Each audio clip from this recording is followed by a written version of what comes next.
Muito bem, estamos de volta aqui para trazer a você mais um comentário do livro do profeta Zacarias.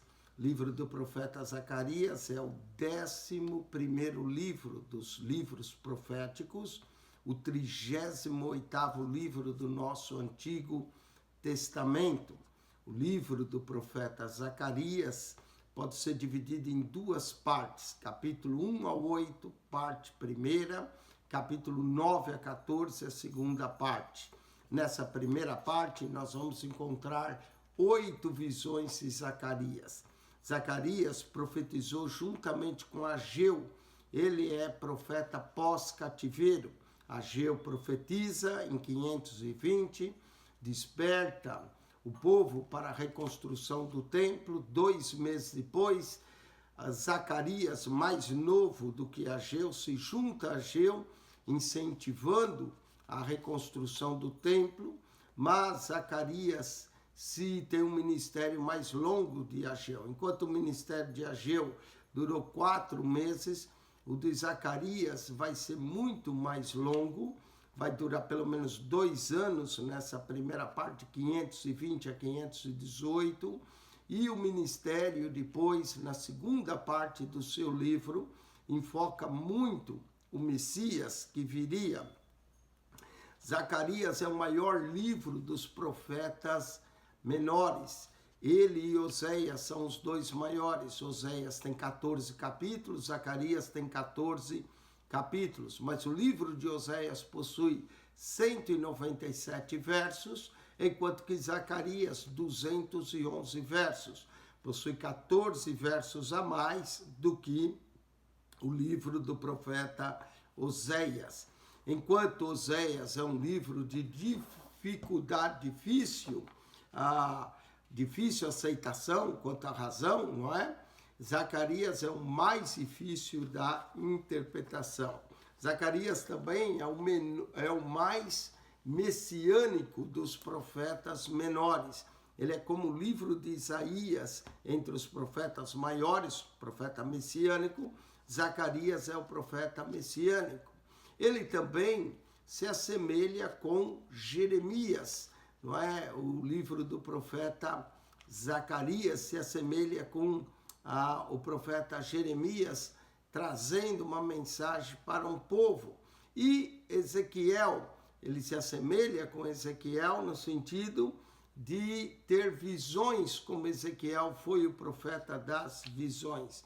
E também se assemelha com Daniel, sendo um livro de profeta apocalíptico. Então, Zacarias, dos profetas menores, é um dos mais interessantes. Ele é da linhagem sacerdotal, assim como o profeta Ezequiel era de linhagem sacerdotal, e ele é bem apocalíptico como Daniel. Então nós vamos encontrar em Zacarias quase que um resumo dos profetas maiores dentro de Zacarias como profeta menor. Zacarias é um livro bastante interessante, não é? Esse livro de Zacarias, o seu nome significa Jeová lembra, né? E a abreviação de Jeová, Zacar, lembra, Senhor lembra, e Zacarias vai trazer sua mensagem. A data que ele começa é entre outubro e novembro de 520 a.C., Zacarias 1:1. Zacarias começou a falar em nome de Deus na mesma época do profeta Ageu. Essa primeira mensagem foi proferida após o discurso que é registrado no profeta Ageu, na segunda mensagem de Ageu, Ageu 2, 1 a 9, que data a profecia de Ageu de 17 de outubro de 520 a.C. Zacarias, um mês depois, o Senhor despertou o espírito de Zacarias para que ele profetizasse antes da última mensagem, antes da terceira e quarta mensagem de Ageu, que aparece nos livros de Ageu, no capítulo 2, verso 10 a 23, que data de 18 de dezembro de 520 a.C. Zacarias provavelmente era um jovem na época. Seu avô, Ido, tinha estado e viu Jerusalém antes de ser destruída, e ele era exilado, né? Menos de 20 anos antes. Você pode ver a história da família de Zacarias em Neemias 12, verso 4. Os versos 2 a 6 são relatos sobre a passagem, advertindo a geração presente a não imitar o comportamento dos seus antepassados. Então Zacarias chama atenção, não é, para que eles não imitem as exortações inicial de Zacarias, ressalta o retorno a Deus dos seus filhos judeus. Não sejais como vossos pais, capítulo 1, verso 4, diz o profeta. Os pais se arrependeram, mas só depois de serem punidos. Agora uma nova oportunidade está sendo oferecida à nova geração para que se estabeleça no Senhor. A admoestação do profeta é para que não caiam na mesma cilada dos seus antepassados e sofra as mesmas consequências. Vossos pais, onde estão eles? Zacarias pergunta no verso 5. E os profetas, acaso vivem para sempre? Verso 5. Então, eu gosto de Zacarias. Ele resume as profecias messiânicas, é o mais messiânico dos profetas, parece com Isaías. Sua coragem parece com a de Jeremias. Suas visões lembra-nos o profeta Ezequiel. E sua mensagem apocalíptica lembra-nos Daniel.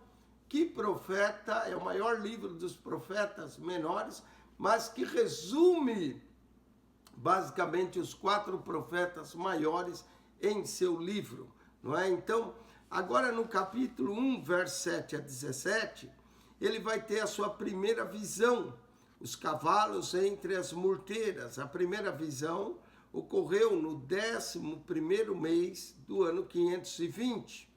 Essa primeira visão de Zacarias, que vai ocorrer no 11º mês do ano 520, já é posterior às mensagens de Ageu. Então, nós vamos ver essa primeira visão. Na sua primeira visão, Zacarias viu 3 personagens montados em 3 cavalos de cores diferentes andar entre as murteiras.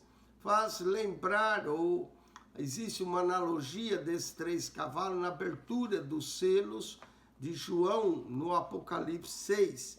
O homem do cavalo vermelho, que para entre as murteiras, e o anjo do Senhor, verso 8, 10 e 12, trata-se de uma pessoa. Aqui, no caso, trata-se de Cristo. As murteiras representavam Israel, ou povo de Deus. As murteiras são arbustos comuns em Israel, dos quais exalam perfume agradável. E elas têm flores brancas, parecendo mais ou menos amendoeira, não é? Mas possui frutos comestíveis e madeira amarela e muito bonita. Os cavalos representam vermelho, guerra e pragas e baios, né? Os cavalos baios são pragas e os brancos são vitória e glória. Os cavaleiros, possivelmente anjos, após percorrerem a terra, anunciam que ela está agora repousada e tranquila. O resultado dos cavaleiros são um pouco diferente do resultado do Apocalipse 6, mas as cores dos cavalos lembram o Apocalipse 6. Isso indica que as nações agora estão gozando de tempos de prosperidade e de paz. Israel, porém, não estava. O anjo do Senhor clama a Deus: até quando não terás compaixão de Jerusalém, contra as quais está indignado? Faz já 70 anos, verso 12, para lembrar o cativeiro. Deus responde que está zelando por Jerusalém e que está irritado com os países que agravam o mal contra ela, verso 14 e 15. Breve, ele tomará providência e seu povo será restaurado à sua cidade principal, reedificada e habitada. Note que o fato de reedificar e habitar lembra a reedificação do templo, versos 16 e 17. Note as palavras será e ainda nesses últimos versos indica o cumprimento futuro da profecia. Em suma, a interpretação da visão é que Deus, por intermédio de seu Filho Jesus, está prestes a intervir no mundo, que se encontra acomodado e indiferente, para restabelecer e abençoar sua cidade e seu povo. Ainda no capítulo 1, nós vamos ter uma segunda visão. Essa segunda visão se encontra em Zacarias 1, 18 a 21. A segunda revelação simboliza a derrota dos inimigos de Israel. Os 4 chifres, chifre é símbolo de poder, são forças opressoras, possivelmente representa os 4 impérios mundiais que Daniel viu: Babilônia, Pérsia, Grécia e Roma. Apesar de Roma e Grécia ainda não aparecerem no quadro histórico, elas aparecem no quadro profético, nas visões. Os 4 ferreiros, alguns separam, que os 4 ferreiros já colocam em outra visão, como Dake faz na sua Bíblia, em vez de 8 visões ele menciona 10, porque ele separa os 4 chifres dos 4 ferreiros, mas se nós olharmos, os 4 ferreiros, os 4 chifres estão interligados na segunda visão. Os 4 ferreiros são os agentes de Deus, anjos ou homens, que esmagarão os chifres, findando assim suas ameaças e tirania. Vamos então meditar em Zacarias, capítulo de número 1. No capítulo 2 e 3 nós vamos ter mais visões. Vamos lá. No 8º mês do 2º ano de Dario, 8º mês do 2º ano de Dario, corresponde entre setembro e outubro do ano 520 a.C.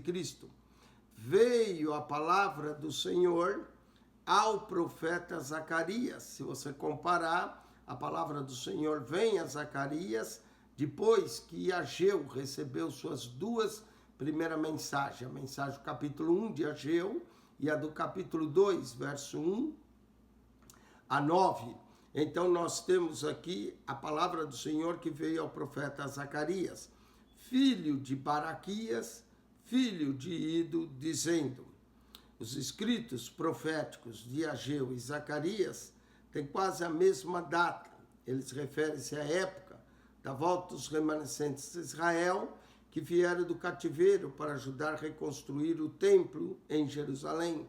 Então, Zacarias vai profetizar junto com Ageu, os 2 juntos vão trazer o ânimo de volta ao povo. O próprio Espírito do Senhor é que vai levantar o ânimo do povo para a reconstrução do templo. Então, olha só, veio a palavra do Senhor dizendo: o Senhor tem estado em extremo desgostoso com os vossos pais. A mensagem de Zacarias começa com o desgosto de Deus, com a desaprovação de Deus com os vossos pais, por isso que eles foram ao cativeiro. Zacarias pega aonde o profeta Jeremias deixa e onde o profeta Ezequiel também deixa.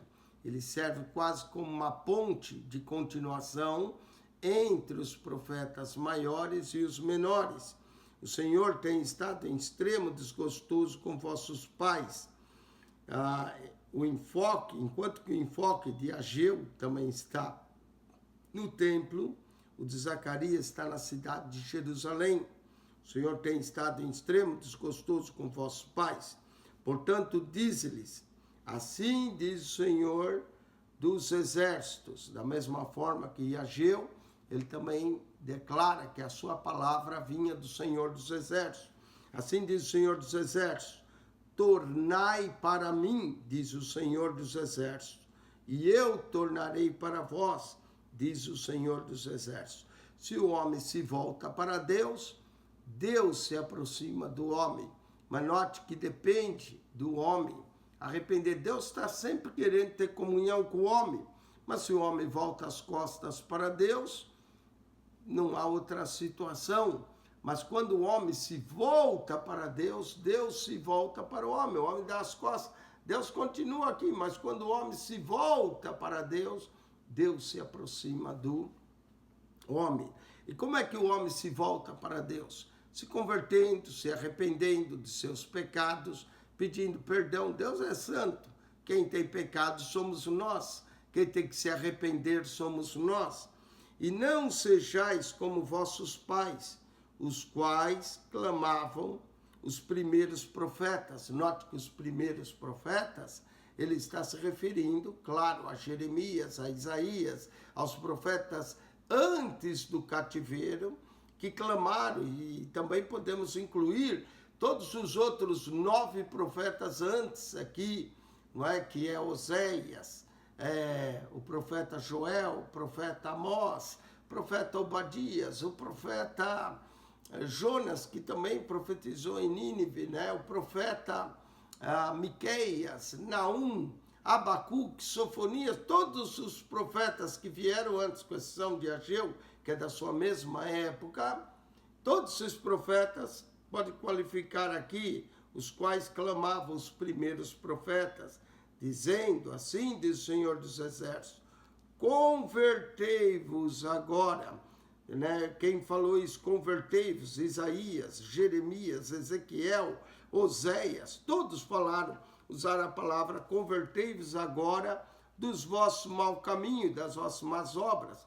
Isaías diz convertei-vos no capítulo 31, verso 6. Jeremias fala isso em 3, verso 12. No capítulo 18, verso 11 de Jeremias, Ezequiel 18, 30, convertei-vos, Oséias 14, 1. Então, Zacarias serve como essa ponte agora para essa geração pós-exílica. Convertei-vos agora dos vossos maus caminhos. Deus está sempre chamando as gerações para se converter. E das vossas más obras. Mas não ouviram, nem me escutaram, diz o Senhor. Aquela geração não ouviu, nem escutou a Isaías, não ouviu a Jeremias, não ouviu a Ezequiel, não ouviu a Oséias. Por isso eles foram ao cativeiro, não é? Então eles não ouviram a voz de Deus, nem me escutaram, diz o Senhor. Aí ele vem com uma pergunta, verso 5. Vossos pais, onde eles estão? Muitos estavam mortos, já tinham morrido no cativeiro. E os profetas, viverão eles para sempre? Aí nenhum profeta vive para sempre. Deus levanta o profeta, ele profetiza, até o ministério profético às vezes tem sua duração. O de Ageu só teve 4 meses. Será que os profetas vão viver para sempre? Os profetas entregam a palavra de Deus, mas se vão. Mas o Deus da palavra continua vivo. Verso 6. Contudo, as minhas palavras e os meus estatutos que eu mandei pelos profetas, meus servos, não alcançaram vossos pais. Em outras palavras, Zacarias está advertindo o povo, cuidado. Aquelas palavras não alcançaram vossos pais, que agora vocês não sejam assim, que as palavras do Senhor alcancem vocês. E eles tornaram e disseram, assim como o Senhor dos Exércitos fez tensão de nos tratar, segundo os nossos caminhos, segundo as suas obras, ele nos tratou. Ou seja, todo o cativeiro, toda aquela destruição, e que agora eles estavam lá para reconstruir, e podiam contemplar isso, era resultado da desobediência de não ter ouvido a voz do Senhor. Agora vem a primeira visão. Note que entre essa mensagem introdutória, que nós chamamos de exortação ao arrependimento, e aqui começa tudo com arrependimento, essa mensagem introdutória que veio no 8º mês, segundo ano de Dario. Mas a outra mensagem agora vai passar 3 meses antes que venha a primeira visão. Quando a gente lê o livro, dá a impressão que é tudo um seguido ao outro. Mas não é, nós temos uma primeira mensagem de Zacarias, do verso 1 ao 6, que foi dada no 8º mês do 2º ano de Dario. Tanto as profecias de Ageu como as de Zacarias são bem datadas, bem cronológicas, nós podemos situá-las na história exatamente. Aí vem, agora no verso 7, 3 meses depois, outra visão. Tem gente que parece que tem um diálogo diário com Deus, toda hora está tendo visão, isso. Aqueles profetas não era assim, não. Às vezes levava 3, 4 meses para vir a próxima visão. E agora no verso 7, aos 24 dias. Olha o cuidado que ele tem de registrar cronologicamente. Essa primeira visão que ele vai ter, vai ser já depois das mensagens de Zacarias. Zacarias vai dar as mensagens depois de Ageu, não é? Ageu já tinha dado 4 mensagens. Ageu deu as 2 primeiras, né? Ageu capítulo 1 e Ageu 2, 1 a 9. Aí vem Zacarias e fala. Aí depois de que Zacarias falou, Ageu deu mais 2 mensagens. A do capítulo 2, verso 10 a 19, e do 2, verso 19 a 23, não é? Aí terminou as mensagens, Zacarias agora vem com sua primeira visão, aos 24 dias do mês 1/10, né, já depois das últimas suas mensagens do profeta Ageu, que é o mês de Sebate, isso corresponde a janeiro do ano já de 519, no 2º ano de Dario, veio a palavra do Senhor ao profeta Zacarias, filho de Baraquias, filho de Ido, dizendo: olhei de noite, suas visões aqui, lembras de Daniel, visões noturnas.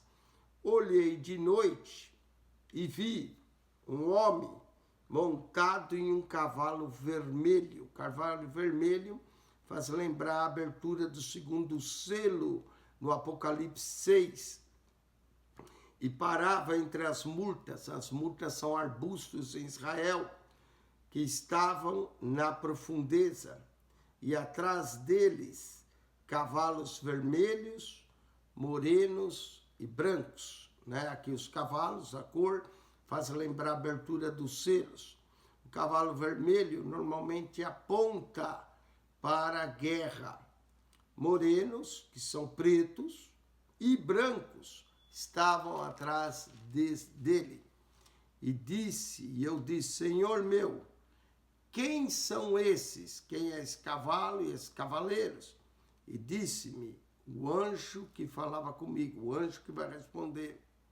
Note que as visões vêm através de um anjo.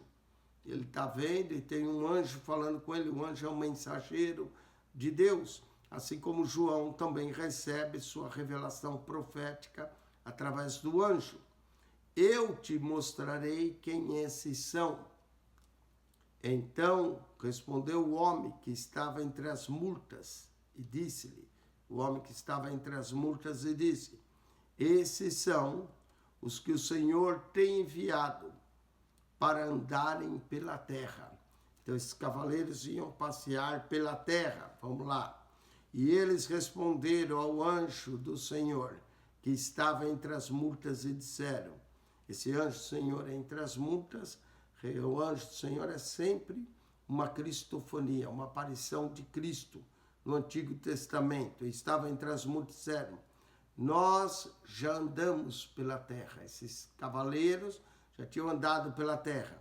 E eis que toda a terra está tranquila e em descanso. Havia uma paz sobre a terra. Estava tranquila, em descanso.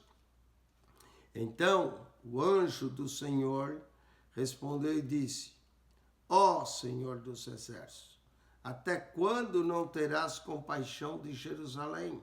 A terra já estava em paz. O anjo do Senhor aqui intercede por Jerusalém. Até quando não terás compaixão de Jerusalém e das cidades de Judá, contra as quais tivesse irado e 70 anos? 70 anos de cativeiro. Senhor, até quando? Já completou o tempo. já foram os 70 anos do qual Jeremias havia profetizado. Está vendo como Zacarias reúne aquilo que aqueles primeiros profetas disseram? Isaías, ele é o mais messiânico. Zacarias é o mais messiânico. Jeremias, corajoso, falou dos 70 anos, ele menciona aqui Jeremias. As visões, lembra o profeta Ezequiel no cativeiro. E Daniel também, que durante o cativeiro com mensagens, com visões, não é noturnas aqui. Ele resume de fato os quatro profetas maiores no livro de Zacarias. E respondeu o Senhor ao anjo que falava comigo: palavras boas, palavras consoladoras, as palavras de intercessão por Jerusalém, pelas cidades de Judá. Note que tudo isso tem a ver com a reconstrução, mostrando que no quadro profético, o tempo dos 70 anos, a qual profetizou Jeremias, havia se acabado, era hora de reconstruir, de restituir as cidades. E isso serve para encorajar o povo que eles estão fazendo a vontade de Deus na reedificação do templo e da cidade. Palavras boas, palavras consoladoras. E o anjo que falava comigo me disse: clama, dizendo, assim diz o Senhor dos Exércitos. Olha quantas vezes também aparece, assim diz o Senhor dos Exércitos. Com grande zelo estou zelando por Jerusalém e por Sião. Olha, aqui aparece o zelo de Deus, que zelava com grande zelo por Jerusalém e por Sião. E com grandíssima ira estou irado contra as nações em descanso. Agora, a ira de Deus vai se voltar contra essas nações que estão em paz. Jesus disse isso quando disseram que a paz e segurança sobrevirá-lhes repentina destruição. E com grandíssima ira estou irado contra as nações em descanso, porque estando eu um pouco desgostoso, eles auxiliaram no mal. Deus estava desgostoso, tirou a sua mão do seu povo e eles auxiliaram em fazer mal a Jerusalém, a Judá. Portanto, o Senhor diz assim: voltei-me para Jerusalém com misericórdia. Agora era tempo da misericórdia de Deus. A minha casa, olha aí a casa sendo reedificada, a minha casa nela será edificada. Era o propósito de Deus que o templo fosse edificado. Diz o Senhor dos Exércitos, e o cordel está estendido sobre Jerusalém. O cordel era o cordel de medir, faz lembrar as visões de Ezequiel. O cordel está estendido sobre Jerusalém. Clama outra vez, dizendo, assim diz o Senhor dos Exércitos, as minhas cidades ainda aumentarão e prosperarão, porque o Senhor ainda consolará a Sião e ainda escolherá a Jerusalém. Tá vendo? Era o propósito da edificação. Deus tinha um plano ainda com a cidade de Jerusalém e com Sião. Sião é o Monte Sião, cidade de Davi, e diz que no Monte Sião que o Senhor habita. Vamos agora à segunda visão. Ele vai ter uma segunda visão. Parece que a segunda visão já foi logo após a primeira. E vai simbolizar a derrota dos inimigos. 4 chifres são as forças opressoras. E levantei os meus olhos e olhei. E vi 4 chifres, né? Essas forças opressoras das nações. E eu disse ao anjo que falava comigo: que é isto? E ele me disse: esses são poderes que dispersaram Judá, Israel e Jerusalém. Esses poderes que dispersaram, certamente a Síria dispersou Israel, mas a Síria já não existia mais, Babilônia e outros poderes que viriam, como Pérsia, não é? Agora era a Pérsia que dominava. Esses são os poderes que dispersaram Judá, Israel e Jerusalém. E o Senhor mostrou 4 ferreiros. Ferreiros eram que trabalhavam no ferro, preparando espadas, não é? Mostrou 4 ferreiros. Então eu disse, quem vem esses a fazer? E ele falou dizendo, esses são os poderes que dispersaram Judá, de maneira que ninguém pode levantar a sua cabeça. Esses, pois, vieram para os amedrontarem, para derribarem os poderes das nações.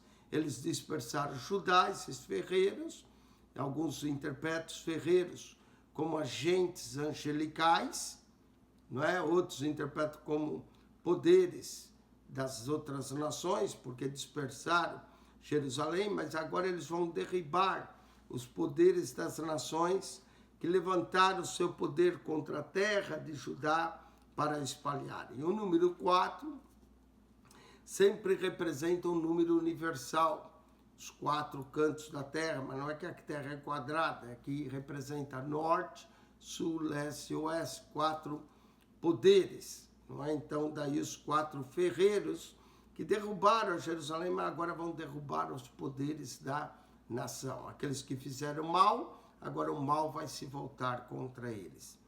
Vamos para a terceira visão, capítulo 2 do profeta. Nessa terceira visão, que Jerusalém é medida.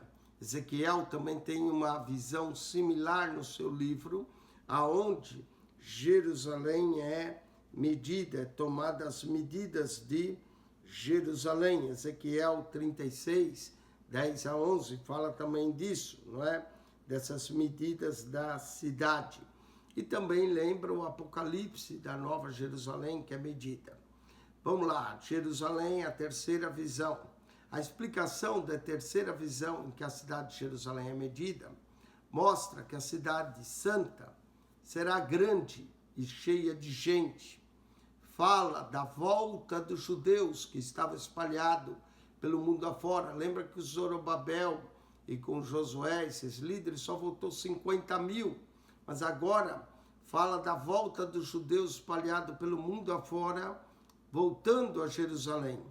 A população será tão numerosa que se estenderá além das muralhas da cidade, de tão numerosa. E Deus estará no meio deles, habitando com eles. Verso 11, faz lembrar o Emanuel, Deus conosco. E Deus será a sua proteção. Verso 5, parte dessa profecia. E uma das coisas que você tem que aprender da profecia é que ela tem um cumprimento imediato e um futuro distante. Elas têm duplo cumprimento. Se cumpriram, sim, parte dos que estavam retornando, se cumpriram quando Jesus veio, mas também irá ter um cumprimento futuro dessas profecias no tempo do findar da grande tribulação e no início do milênio. E será sua proteção. Esse trabalho do Senhor é tão vital que Ele quer o silêncio de toda a terra ao efetuá-lo. Vai aparecer a expressão cale-se, no verso 13, toda a carne diante do Senhor. Não é? Quando Deus executa o seu juízo, cale-se todos. Não é a mesma coisa quando abriu o Mar Vermelho, Ele diz, calai e vede a salvação do Senhor. Notemos que durante essa terceira revelação, um segundo intérprete angelical aparece para transmitir informações ao primeiro anjo que falava com Zacarias, no verso 3.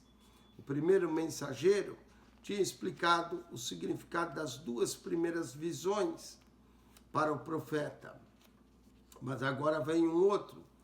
Tornei a levantar os meus olhos e olhei e vi um homem em cuja mão estava um cordel de medir, cordel para medir a cidade. E eu disse, para onde vais tu? E ele me disse, medir Jerusalém, para ver qual é a sua largura e qual é o seu comprimento. A cidade, note que tem a ver com a cidade, não só o templo, Ageu focalizou no templo, mas Zacarias está focalizando na cidade. E eis que saiu o anjo que falava comigo, e outro anjo lhe saiu ao seu encontro. Note como as visões são cercadas de seres angelicais.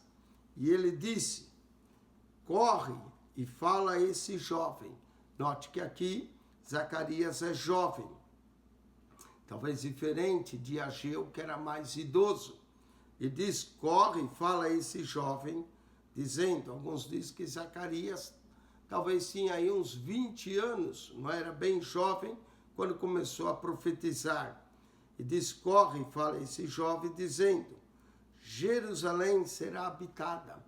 Lembra que na primeira leva, que voltou com Zorobabel, só tinha 50 mil. Mas agora está prometendo que Jerusalém será habitada novamente, com as aldeias sem muros, por causa da multidão.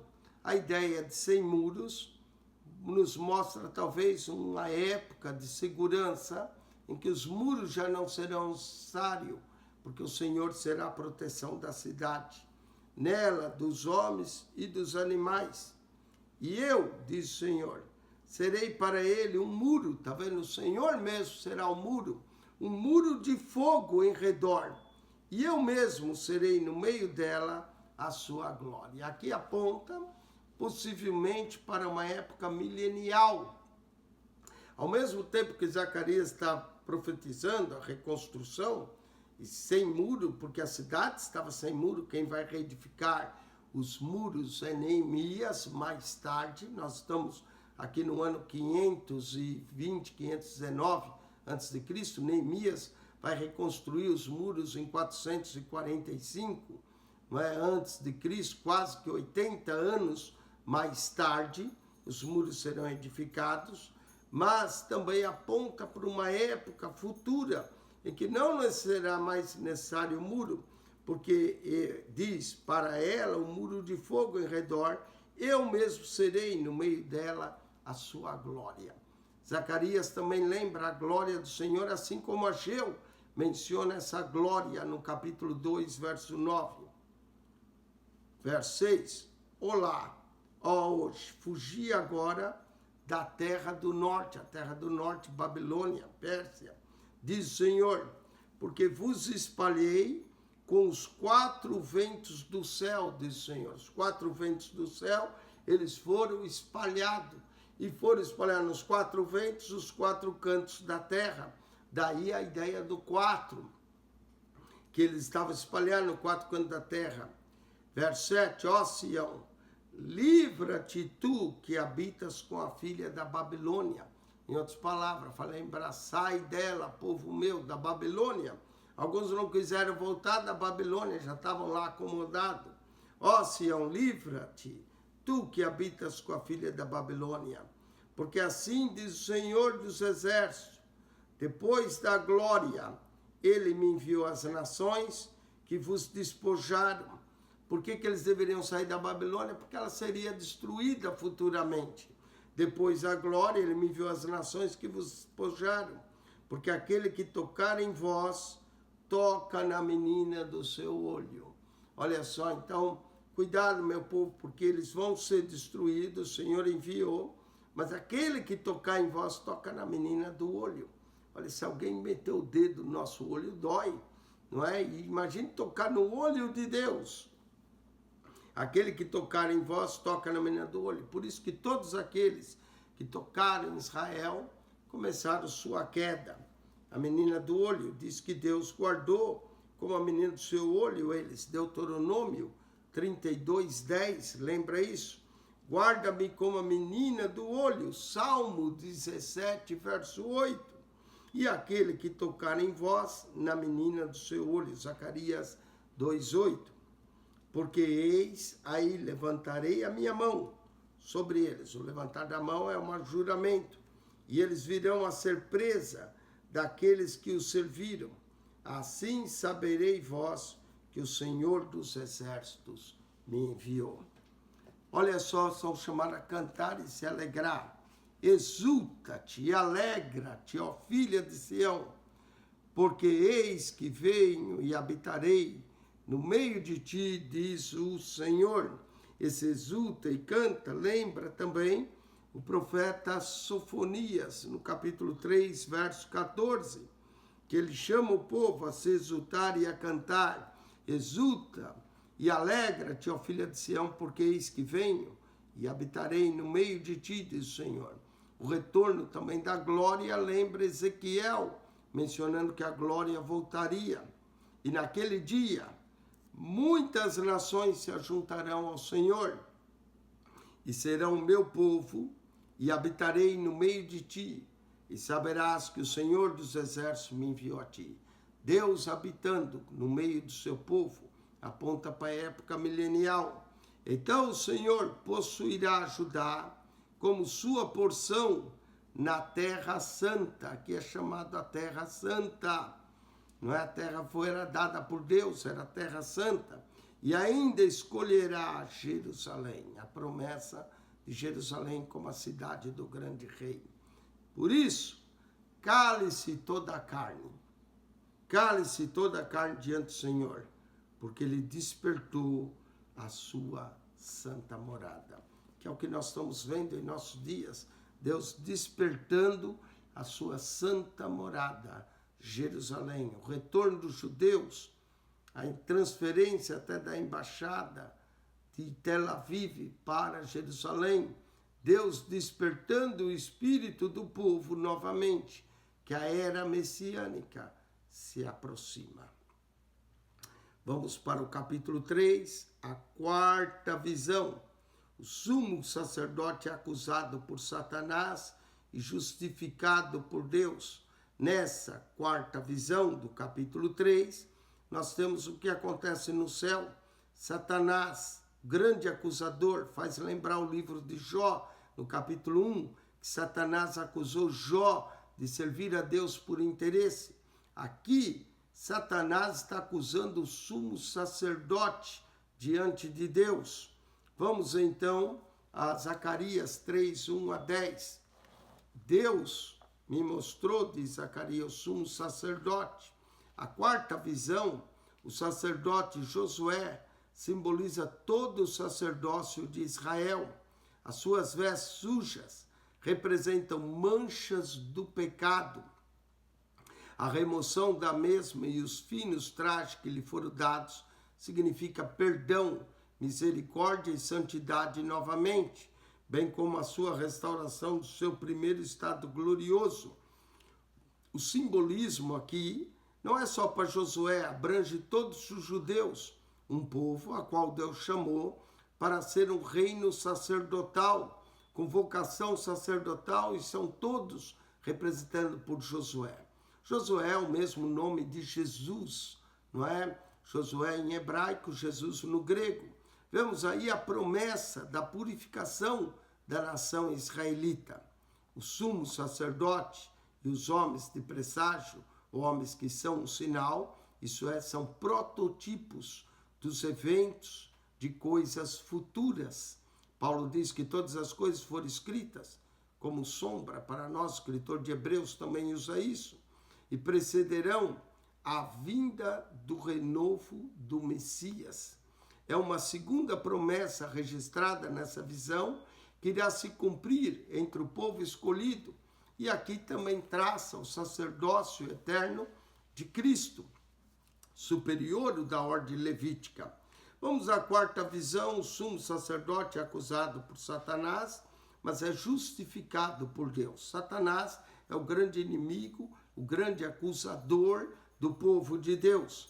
E me mostrou o sumo sacerdote Josué, o qual estava diante do anjo do Senhor. O anjo do Senhor é uma cristofonia, não é? A aparição de Cristo no Antigo Testamento. É também o advogado, o nosso advogado junto ao Pai. E Satanás estava à sua mão direita para se lhe opor. Aqui sugere a ideia de uma corte celestial, onde o sumo sacerdote representa o sacerdócio de Israel, e do lado está o anjo do Senhor como um grande intercessor, aquele que clamou. Nós vimos ele clamando no capítulo de número 1, verso 13, o anjo do Senhor clamando, não é? Intercedendo, e Satanás se opondo como um advogado de acusação. Mas o Senhor disse a Satanás: o Senhor te repreende, ó Satanás. Sim, O Senhor que escolheu Jerusalém te repreende. Satanás, o grande acusador, não querendo que a cidade fosse reconstruída por causa dos seus pecados. Mas o Senhor disse a Satanás, o Senhor aqui disse a Satanás, o Senhor te repreende. Interessante, vemos aqui dois senhorios. O Senhor te repreende, o próprio Senhor dizendo, o Senhor te repreende. Ó Satanás, sim, o Senhor que escolheu a Jerusalém te repreende. Não é esse um tição tirado do fogo? Um tição tirado do fogo. Ora, Josué vestido de vestes sujas. As vestes sujas simbolizavam o pecado. Estava diante do anjo. Aqui mostra Josué representando toda a casa sacerdotal. O sacerdote estava diante do anjo sujo, com roupas sujas. Então, falando, ordenou aos que estavam diante, dizendo, tirai-lhe as vestes sujas, tira essas vestes pecaminosas do passado, de todo que levou à dissolação. E a ele lhe disse, eis que tenho feito com que passe diante de ti a tua iniquidade e te vestirei de vestes novas. Essas vestes novas simbolizam a justiça, o perdão, a santidade. Faz lembrar também o filho pródigo, quando volta para casa, o pai lhe trouxe vestes novas. Deus quer nos dar vestes novas. As vestes velhas do pecado são tiradas. E disse eu, põe ali uma mitra limpa, o sacerdócio restabelecido aqui, sobre a sua cabeça. E puseram uma mitra limpa sobre sua cabeça, e o vestiram de vestes, e o anjo do Senhor estava ali. Essa visão também tem a ver com a reedificação do templo. Por quê? Os sacerdotes exerciam suas funções sacerdotais no templo. Enquanto o templo não fosse totalmente reedificado, como é que eles iam exercer suas funções? A única coisa que eles haviam reedificado era o altar, mas precisava reedificar o lugar santo, o santo dos santos, não é? Para que pudesse ele exercer suas funções sacerdotais. E o anjo do Senhor protestou a Josué, dizendo, assim diz o Senhor dos Exércitos, se andares nos meus caminhos e se observares as minhas ordenanças. Como é que se anda no caminho de Deus? Observando sua palavra, observando suas ordenanças.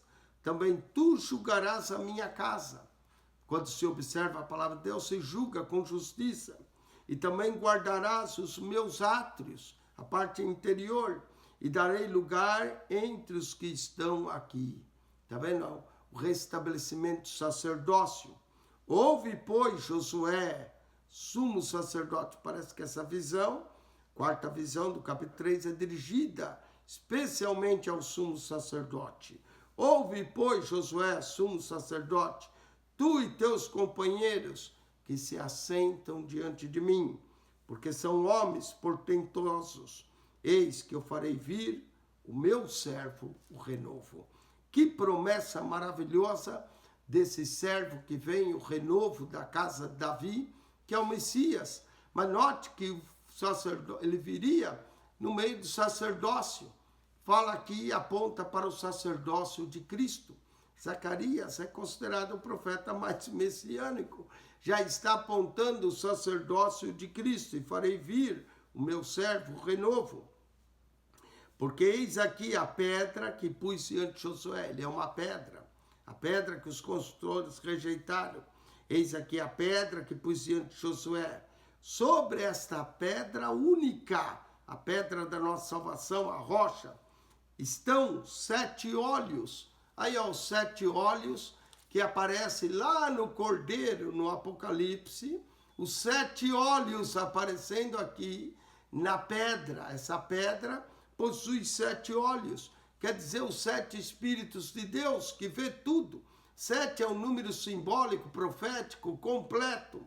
7 olhos, eis que eu esculpirei a sua escultura, diz o Senhor, o Deus, esculpindo escultura, mas escultura da pedra de 7 olhos, diz o Senhor dos Exércitos, e tirarei a iniquidade dessa terra, o perdão, em um dia, em um único dia, tirarei a iniquidade. Aqui pode lembrar o dia da expiação, Yom Kippur, né? O dia da expiação, Deus tirará. Mas lembram no dia do sacrifício da pedra angular que é Cristo. Naquele dia, agora vamos concluir o capítulo 3. Naquele dia, diz o Senhor dos Exércitos, cada um de vós convidará o seu companheiro para debaixo da videira e para debaixo da figueira. Convidará para debaixo da videira e debaixo da figueira. As casas em Israel, elas eram estucadas e sempre tinha uma laje.